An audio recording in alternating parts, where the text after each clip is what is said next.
Right at the very beginning of chapter 2, we talk a little bit about the Valley of the Ashes, where Tom and Nick go to meet Myrtle. I wanted to talk a little bit about the description of the Valley of the Ashes, again, just to make sure that you picked up on everything that you ought to have. So at the very beginning, he says, "This is the Valley of the Ashes, a fantastic farm where ashes grow like wheat into ridges and hills and grotesque gardens, where ashes take the form of houses and chimneys and rising smoke, and finally with the transcendent effort of men who move dimly and already crumbling through the powdery air."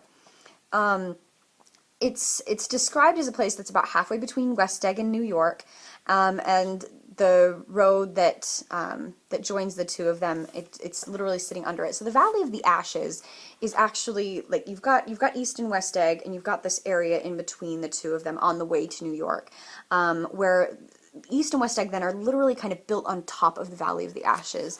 In fact, later it's described as created really as kind of a dumping ground. So it's this huge byproduct of capital waste, as F. Scott Fitzgerald might put it.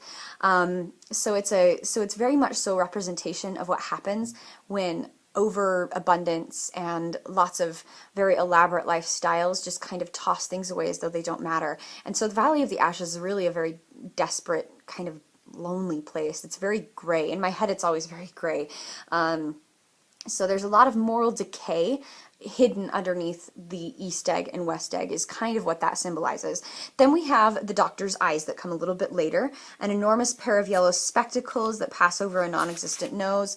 Evidently some wild wag of an oculist set them there to fatten his practice in the boroughs of Queens, and then sank down himself into eternal blindness, or forgot them and moved away, but his eyes, dimmed a little by many paintless days under sun and rain, brood on over the solemn dumping ground.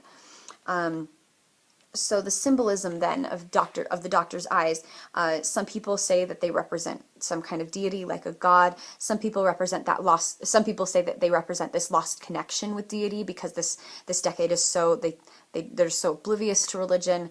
And some say that it represents kind of the judgment coming down on everybody because it can look everywhere because they're just these huge eyes on the billboard. So that would be the beginning of chapter 2, and that's all I have for you.